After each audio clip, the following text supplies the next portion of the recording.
राम के वियोग में उसी प्रकार से श्री धाम अयोध्या जी की ये सत्य घटना है, अभी कुछ वर्ष पहले की है। बुंदेलखंड का ही एक जिला है टीकमगढ़। उस टीकमगढ़ में आज भी वहां टीकमगढ़ के जो नरेश हुए, तो अयोध्या जी में कनक भवन जो मंदिर है, उस मंदिर की सारी व्यवस्था देखना करना राजघराने से ही चलता है। और आज भी टीकमगढ़ के जो नरेश हुए, उनकी जो कुल के लोग हैं, जो परिवार के लोग हैं, आज भी दिल्ली मुंबई में रहते हैं। तो कनक भवन में दो मूर्तियां विराजमान हैं, एक चल मूर्ति और एक अचल मूर्ति। एक जो भगवान हमेशा सदैव सबको दर्शन देते हैं, और दूसरी जो भगवान जब यात्रा होती है ना, यात्रा निकलती है जैसे जगन्नाथ यात्रा, उसी प्रकार से जब श्री राम अयोध्या जी में भी यात्रा निकलती है, तो कनक भवन से श्री ठाकुर जी को लेकर के यात्रा कराई जाती है। टीकमगढ़ के जो नरेश हुए, उन्होंने एक रथ भेजा उन्होंने, और एक घोड़ी भेजी वहां से, टीकमगढ़ से घोड़ी आई श्री धाम अयोध्या जी में। अब दर्शन करिए, ये घोड़ी इतनी भक्तिन है, भगवान से इतना प्रेम है उस घोड़ी को, कि जब कनक भवन में आई और सरकार को देखा, प्रसन्न हो गई, आनंदित हो गई। वाह, मेरा भाग्य क्या है, मेरे भाग्य की प्रशंसा मैं जितनी भी करूं कम है। क्यों? मेरे ऊपर मेरे रघुनाथ जी बैठते हैं और मैं भगवान की सवारी कराती हूँ, रथ यात्रा में मैं शामिल होती हूँ। वो घोड़ी बहुत प्रसन्न रहती, और घोड़ी इतनी भक्ता है कि जिस दिन एकादशी होती, वो घोड़ी कुछ खाती नहीं, सिर्फ फल इत्यादि खा करके ही वो एकादशी का व्रत करती। कोई संत आए अगर कनक भवन में, तो वो घोड़ी सिर झुका करके उन्हें प्रणाम करती।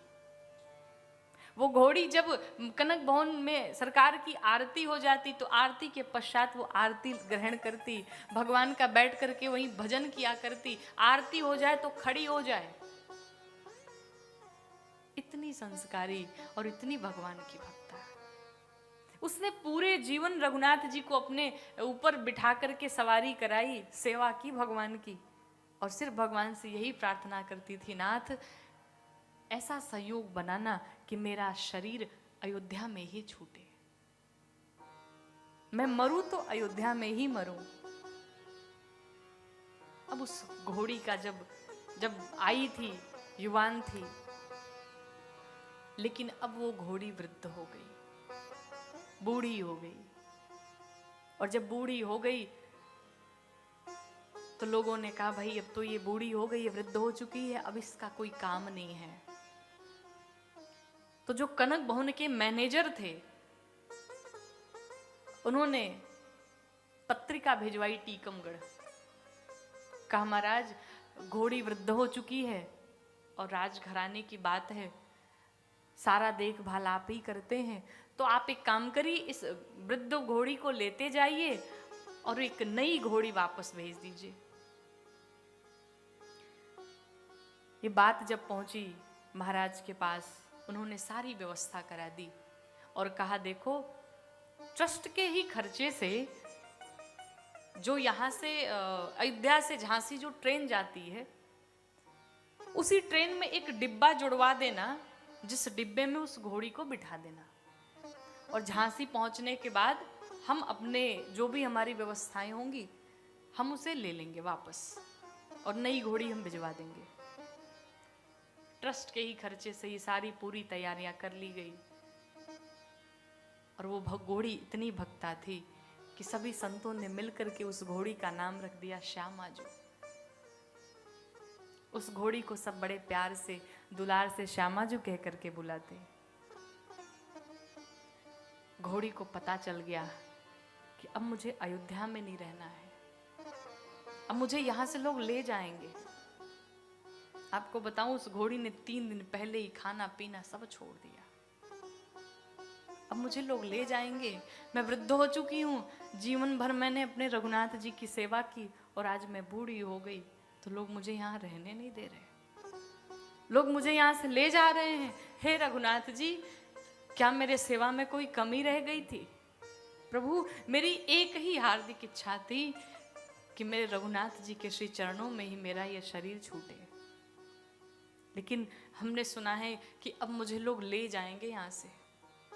हे रघुनाथ जी, मेरी एक बात सुन लो, अगर मुझे यहाँ से लोग ले जाना चाहते हैं तो मैं जीवित वापस नहीं जाऊंगी, मैं प्राण यहीं त्यागूंगी अपना, और या तो मुझे मेरे प्राण निकाल लो, या तो मेरा ये शरीर यहीं पर छूट जाए, या तो अपने श्री चरणों में ही रख लो मुझे। वो घोड़ी रोने लगी, दिन भर बैठी बैठी कुछ खाती नहीं, दाना पानी सब छोड़ दिया उसने। जाने का दिन आया तो जो वहां की देख रेख करते थे उनका नाम था गुरुदीन। पूरी तैयारी हो गई, ट्रेन के आने का समय हुआ, ये घोड़ी लोग ले जाने लगे बांध करके। संतों ने कहा, बड़ी भक्तिन है श्यामा जी, हम सब जानते हैं कि ये अयोध्या जी से जाना नहीं चाहती हैं, ये रघुनाथ जी के ही चरणों में बैठे रहना चाहती हैं, श्री रघुनाथ जी के चरणों में ही अपने शरीर का त्याग करना चाहती हैं। लेकिन राजघराने की चूंकि बात थी तो कोई उसमें हस्तक्षेप नहीं कर सकता, संत महात्मा भी क्या करें। सबने कहा, भाई ले चलो। अब उस श्यामा जी को रस्सी में बांध करके जबरदस्ती पकड़ करके और लोग ले जाने लगे श्यामा जी को, और श्यामा जी वहां से चल पड़ी, रोते हुए जा रही है, रघुनाथ जी, क्या वाकई में मैं यहां से चली जाऊंगी? क्या वाकई में आप मेरी पुकार नहीं सुनेंगे? क्या मेरी सेवा में कोई कमी रह गई? जब तक मेरी आवश्यकता थी इन लोगों ने रखा, और आज मैं वृद्ध हो चली तो मुझे छोड़ दिया। नाथ, मुझे कुछ नहीं चाहिए, मुझे खाने पीने को भी कुछ नहीं चाहिए, बस मेरा ये शरीर अवध धाम में ही छूटे, मेरे ये प्राण अयोध्या में ही छूटे। यही रटते रटते स्टेशन तक पहुंच गई, रोए जा रही है, लेकिन लोगों ने ध्यान नहीं दिया।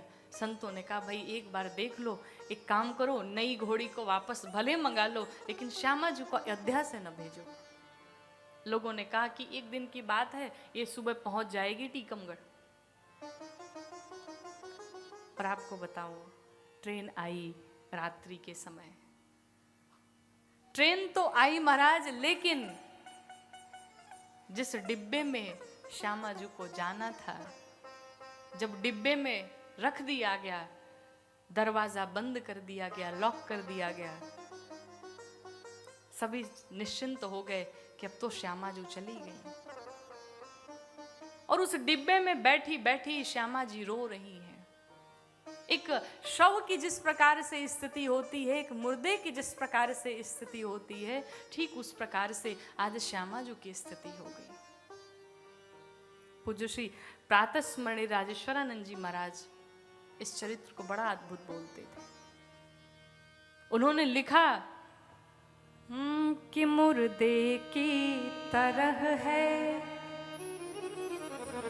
मुर्दे की तरह है, शांत पड़ी उससे पर देह न छोड़ा गया, मुर्दे की तरह है। मुर्दे की भांति शांत पड़ी है, लेकिन शरीर अभी छूटा नहीं। बार बार अभी एक आशा बची, एक उम्मीद बची है, शायद मेरे रघुनाथ जी सुन लें, शायद मेरे गोविंद सुन लें, शायद मेरे बिहारी जी सुन लें, मेरी पुकार सुन करके मुझे अयोध्या में ही वास मिल जाए। शांत पड़ी है, किसी से बोलती नहीं, किसी से कुछ नहीं, न दाना न पानी न खाना, कुछ नहीं, कुछ ग्रहण नहीं किया। सभी देख करके अवाक हैं कि एक पशु की ये स्थिति है, जो भगवान राम से दूर हो रही है तो उसे रहा नहीं जा रहा है। कहते हैं कि तन तो मजबूर राजेश रहा,